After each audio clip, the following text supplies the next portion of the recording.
better feel for what it is that God was trying to do in the tithe. Let's start where I'd like to end up. If you want to put that up there, Genesis 28. Rebekah has helped Jacob to deceive his father Isaac, to cheat Esau out of his blessing. Esau comes back too late. He finds out what Jacob has accomplished, and he threatens to kill his brother. So Rebekah plans to send Jacob back to her family to get a wife until Esau's anger subsides. So Isaac gets ready, sends Jacob off with instructions not to marry a Canaanite woman, but to go to his uncle Laban's and find a wife from his daughters. Jacob gets to a certain place to stop for the night, and there God appears to him in a dream. And we start at verse 13 after all this setup, and he said, I am the Lord, the God of your father Abraham and the God of Isaac. I will give you and your descendants the land on which you are lying. Your descendants will be like the dust of the earth, and you will spread out to the west and to the east and to the north and to the south. All peoples on earth will be blessed through you and your offspring. I am with you and will watch over you wherever you go, and I will bring you back to this land. I will not leave you until I have done what I have promised you. When Jacob awoke from his sleep, he thought, surely the Lord is in this place, and I was not aware of it. He was afraid and said, how awesome is this place? This is none other than the house of God. This is the gate of heaven. Early the next morning, Jacob took the stone he had placed under his head and set it up as a pillar and poured oil on top of it. He called that place Bethel, though the city used to be called Luz. Then Jacob made a vow, saying, if God will be with me and will watch over me on this journey I am taking, and will give me food to eat and clothes to wear, so that I return safely to my father's household, then the Lord will be my God. And this stone that I have set up as a pillar will be God's house. And of all that you give me, I will give a tenth. That tenth is the tithe. And eventually we're going to get back to this.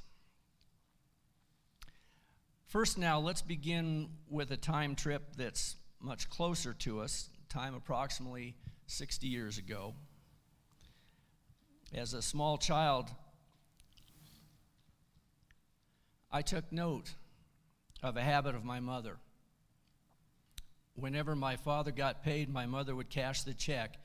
The first thing she did was to remove 10% and stick it into a cheap plastic, fake alligator-looking skin billfold. That was the tithe that went to the church offering the next Sunday. As a teenage girl, she had been struck with an inoperable brain tumor. Doctors gave her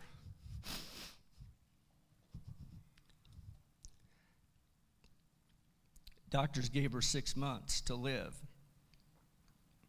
This is back in the 30s, 1930s. This was before cancers, at least of all brain cancers, were considered curable. They drained fluid from her brain and sent her home. She was bedridden there, but 4 years after, during which time the Assemblies of God churches had prayed and fasted for her, God raised her up and returned her sight. And she made the decision to begin going to church. And until her death, some 50 years later,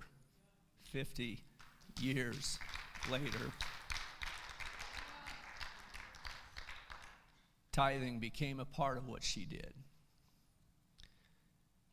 Pastor Evan Reed in this church testified that though my mom had very little, when a need was presented, she was always the first to give. What causes this kind of discipline, even from someone who both single and later married has little enough to live on herself? I learned even as a teenager this discipline. Newly married, I heard a speaker on Focus on the Family that has stayed with me as a part of the explanation of why the tithe should be important in the Christian life, whether by the law or no. He asked the question, you pay your tithes, or you pay your taxes rather, to the IRS. Why do you do that? You have a healthy fear of what would happen if you didn't. Then he quoted Psalm 111:10, the fear of the Lord is the beginning of wisdom. All who follow his precepts have good understanding. Should we not much more revere God than we do the United States government?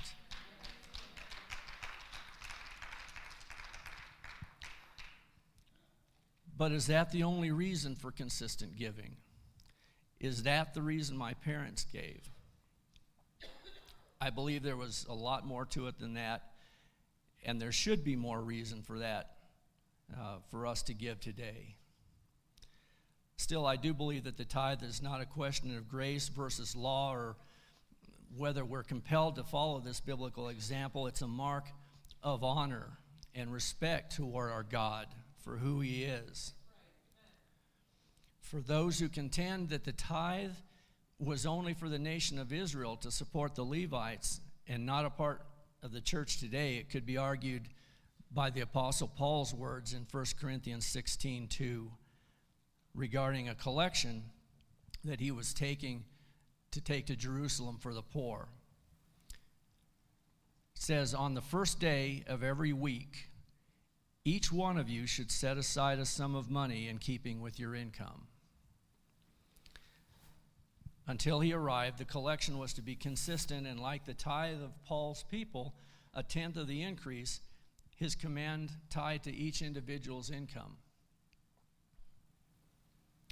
Jesus in Matthew 23:23 called out the leaders of his people for being so exacting with the law's requirements but falling short. He says, woe to you, teachers of the law and Pharisees, you hypocrites! You give a tenth of your spices, mint, dill, and cumin, very small things. But you've neglected the more important matters of the law, justice, mercy, and faithfulness. You should have practiced the latter without neglecting the former. He said the tithe should be practiced, but more important were hard issues toward their fellow man, which they felt they could ignore. If you're just trying to get by doing the minimum in class here on earth, a C is not going to get you to graduation. Funny that Jesus should bring up justice and mercy, the two things that in America right now we're arguing so vehemently over. Perhaps that too has come because as a nation, so many have forsaken faith in God.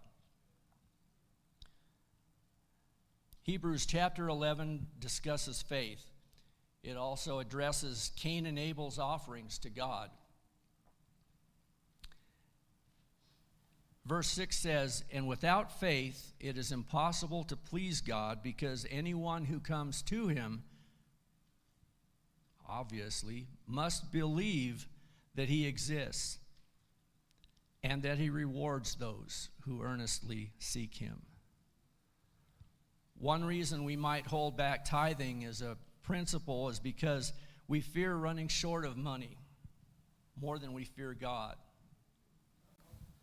Or we fear if we just give money away that God will think us foolish and leave us to dig our own way out of the hole. Hebrews tells us directly that if we're to please God, we must believe in God first of all, and that he rewards those who depend on him, those who trust him to respond to their faithfulness as they earnestly and honestly seek him. He's not going to punish us for doing good and trusting that he'll provide anything we lack. We can't take that to mean necessarily financial riches, but God's rewards should always be enough.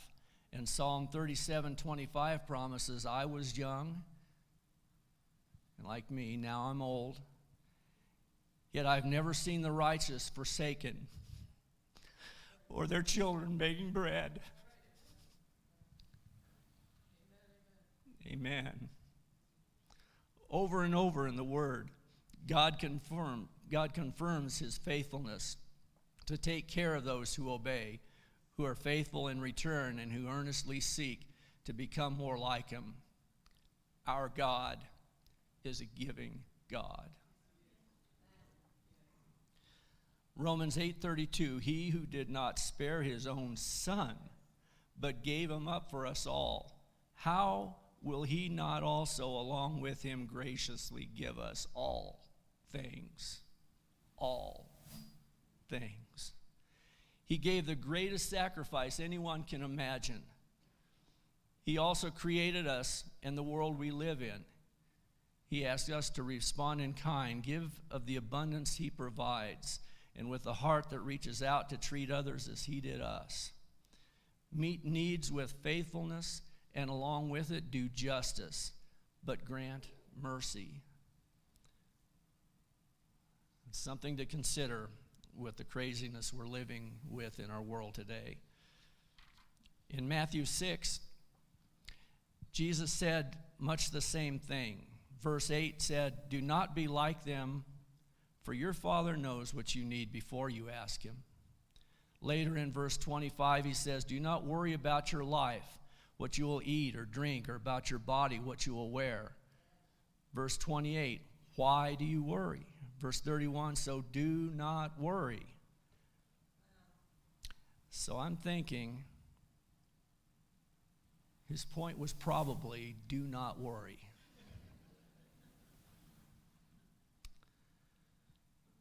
Trust. Tithing should indicate our willingness to obey and trust God is and what he promises. If that's not enough, let's take an object lesson here. Try Ananias and Sapphira on for size. Book of Acts, chapter 5. These two were not looking to give, but, when everyone else is, they weren't willing to be seen holding on to their stuff, right? They want to be looking just as good as the rest. So they agreed to sell some property.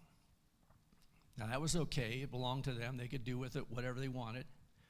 But they also agreed between themselves to give only part of the proceeds, but tell it like that was all they got for the sale. We went the route, cash for your property, no repairs, no realtor fees, no closing costs, cash offer, Ananias brings it to the apostles, but Peter is like, come on. We both know that hill country is worth a lot more than that. You're not lying to this old rube fisherman. You're lying to God. And Ananias falls down dead, and some young men take him out and dig a shallow hole for him. Now, about 3 hours later, Sapphira, she comes looking for her husband. Probably thinks he's just been hanging out, talking and all the backslapping, and you're such a generous soul, Ananias. And Peter calls her over. Sapphira, how much did you get selling that hill country estate? And she's like, only so much, but we didn't have to put in any repairs or pay out any fees, so, we thought it was good. And Peter's like, oh, Sapphira, how could you both conspire to test the Spirit of the Lord? Ananias dropped dead after he brought in the money, and you're not looking so good yourself right now. Guys, and the young grave diggers are just walking in. I'm afraid you're going to have to dig out another hole. We don't fool God with our secret plans, and neither should we think of fooling with him. An important part of this tithing question, I think, is played out in a completely non-tithing scene, because it shows how attitudes are so important to our giving.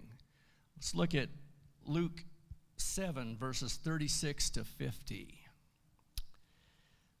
When one of the Pharisees invited Jesus to have dinner with him, he went to the Pharisee's house and reclined at the table. A woman in that town who lived a sinful life learned that Jesus was eating at the Pharisee's house, so she came there with an alabaster jar of perfume. As she stood behind him at his feet weeping, she began to wet his feet with her tears. Then she wiped them with her hair, kissed them, and poured perfume on them. When the Pharisee had invited him saw this, he said to himself, "If this man were a prophet, he'd know who is touching him and what kind of woman she is, that she's a sinner." Jesus answered him, "Simon, I have something to tell you." "Tell me, teacher," he said. Two people owed money to a certain money lender. One owed him 500 denarii and the other 50. Neither of them had the money to pay him back, so he forgave the debts of both. Now, which of them will love him more? Simon replied, "I suppose the one who had the bigger debt forgiven." "You've judged correctly," Jesus said. Then he turned to the woman and said to Simon, "Do you see this woman? I came into your house. You did not give me any water for my feet, but she wet my feet with her tears and wiped them with her hair. You did not give me a kiss, but this woman from the time I entered has not stopped kissing my feet. You did not put oil on my head, but she has poured perfume on my feet. Therefore, I tell you, her many sins have been forgiven, as her great love is shown. But whoever has been forgiven little loves little." Then Jesus said to her, "Your sins are forgiven." The other guests began to say among themselves, "Who is this that even forgives sins?" Jesus said to the woman, "Your faith has saved you. Go in peace." Jesus is having dinner in this Pharisee's house, Simon. They're having some nice kosher hot dogs or gefilte fish. The Pharisee obviously thinks he's doing a work just inviting this itinerant teacher into his home, since he hadn't bothered to perform the hospitable expectations, providing water for the cleaning of feet of a guest. Maybe just a quick spur-of-the-moment invite. "Come in, we'll have a little nosh and natter." Then this sinful woman brashly enters the Pharisee's home, which would have been odd in itself, just someone in her state to come into this Pharisee's house without invite. With an alabaster jar of perfume, Jesus and Simon appear to be on an elevated base, because Scripture says the woman stands behind Jesus at his feet. She's weeping and wets Jesus' feet with the tears, so that she hastily begins to kneel and wipe them clean with her hair. And then she pours perfume on them. It's then that the startled Pharisee thinks to himself, if Jesus really were a prophet, he'd know the woman was a sinner. Simon gets a second shock when Jesus poses him the story in question, who would love the banker more? When Simon reluctantly but rightly discerns that it would be the one forgiven of a bigger debt, Jesus confronts Simon's own breach of protocol in not providing water for street dusty feet, nor even a kiss of welcome to his home. The woman has gone beyond every regard so that Jesus acknowledges her love and even forgives her sins, not impetuously, but because he sees her faith in him. When we recognize the full extent of what we have been forgiven, it will affect every area of our lives. particularly the aspect often held most dear, our money. How loosely we hold it, how we use it to benefit others, how we provide for the church and our ministers to be able to focus on spreading the gospel and bringing the fullness of the kingdom. I believe I'm safe in saying this idea of more completely understanding that of which we've been forgiven is something that will help each and every one of us.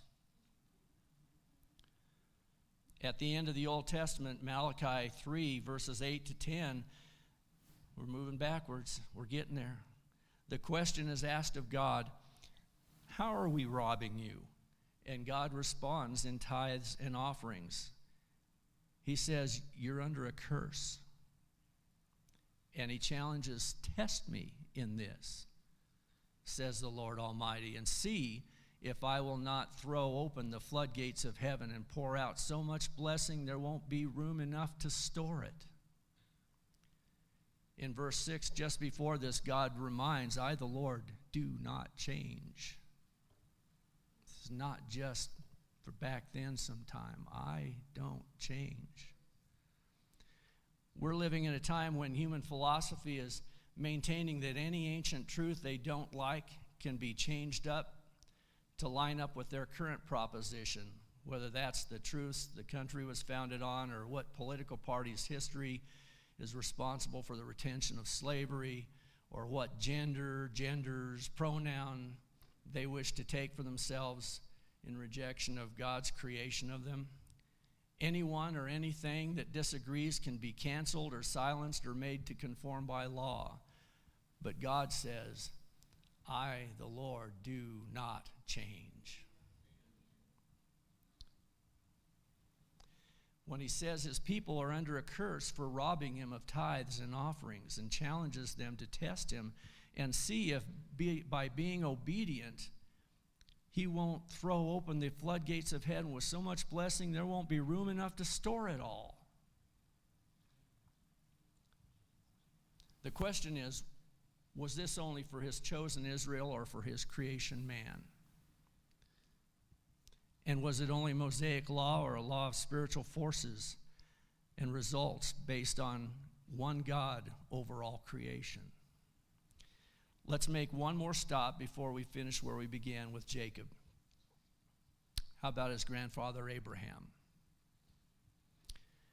Genesis 14, 17 through 20, the story of Abraham after the battle between the 4 kings and the 5 kings, and he's blessed by Melchizedek, the king of Salem, who was a type of priest foreshadowing Christ.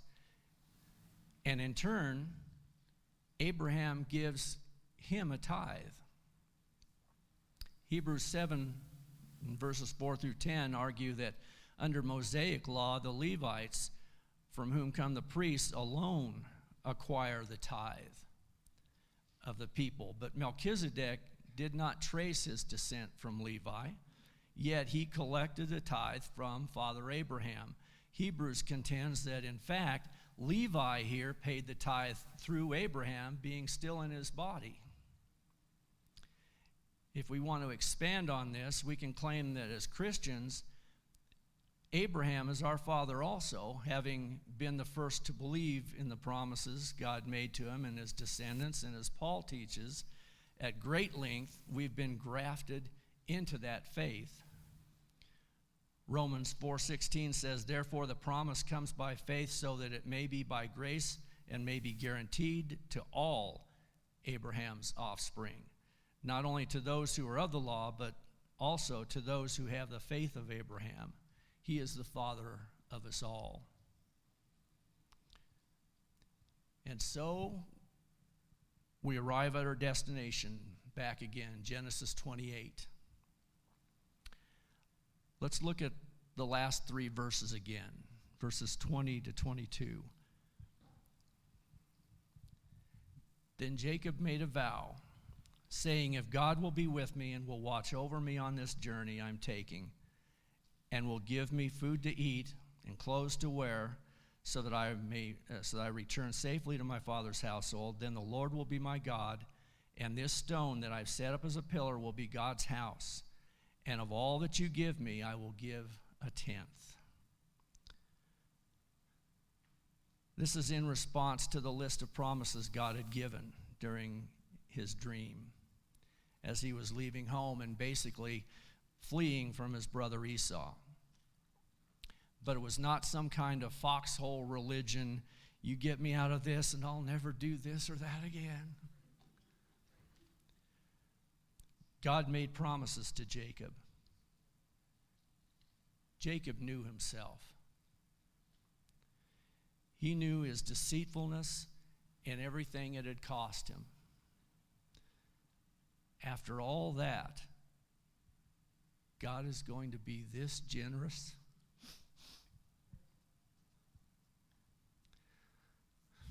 Though it's translated, if God will be with me, this is one of those if-then clauses we learned back in school. God, if you're going to do all this for me, in spite of all I've done, if you're going to be with me, if you're going to watch over me, if you're going to provide food and clothing so I can one day come back home, then I'm promising you right now, you're going to be my God. And this stone a pillar I can come back to so that I never forget. And I will tithe because you are so deserving of everything I can give. Jacob here has nothing but the clothes on his back and some provisions to get him on his way. He's leaving home out of fear. He's taking off across the country. He doesn't know how he'll be accepted or what he'll even do for food, or he's not even been promised a job. His brother hates him, wants to be the one to kill him. Isn't this a scene of salvation? Jacob knows he's reached his lowest point, and he can't do this on his own. God comes down and speaks to him, promises to be his source with great blessings. This is more than 400 years before God gives the law through Moses to Jacob's descendants. When Christ comes into our lives, isn't this what happens to us too? God chooses Jacob with all his background and his promises to bless, to watch over, to provide, and indeed he will. Some 20 years later, Jacob comes back, still fearing his brother and what Esau will do when he sees Jacob. 20 years of being repeatedly cheated himself, yet through God's doing, he has obtained and brings with him 2 wives, children, and multiple flocks that he has to divide up on coming to see Esau. His tithing is not law. Some 400 years, remember, before a tithe is codified by the granting of Mosaic law, Jacob and his grandfather Abraham both do it. Why? Because it's spiritual, from gratefulness, out of obedience to a promise, faith, righteousness, and love, with the knowledge of all he has been so greatly forgiven of. Just as in Malachi, God says he does not change, so in Hebrews, New Testament, we're told Jesus Christ is the same yesterday, today, and forever. He is not like we are, changing the rules in the middle of a generation to something that suits us better, gives us an excuse to do whatever we feel. No, he is righteous and holy and perfect. There are spiritual principles at work in his created universe.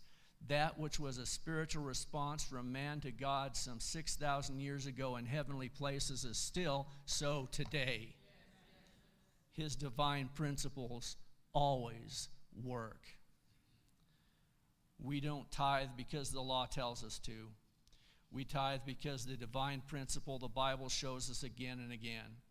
We tithe because there's always need, and the church can only accomplish its purpose in our world as we each individually do what we're called to do and have faith that God will prove himself to us each individually as we take up the challenge to test him in his promise to us. We tithe above all else because we've recognized just how great the sin is from which we have been forgiven, regardless of how seemingly good or bad our past, and because of how great his love that was shed in blood over us and what our love should be in response. If we don't love, it will always seem like we never have enough. If we do love, we will never outgive God. Tithing should not be to us a demand that we bristle against because it belonged to some law. Tithing should merely be our response in love and trust and thankfulness for being invited into the family under great grace.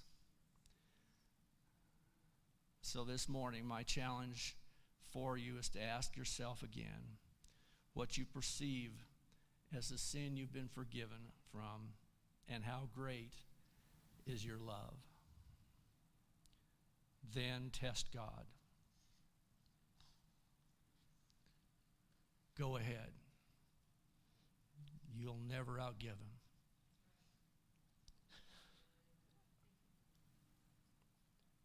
In the words of that fine men's tailor, I guarantee it.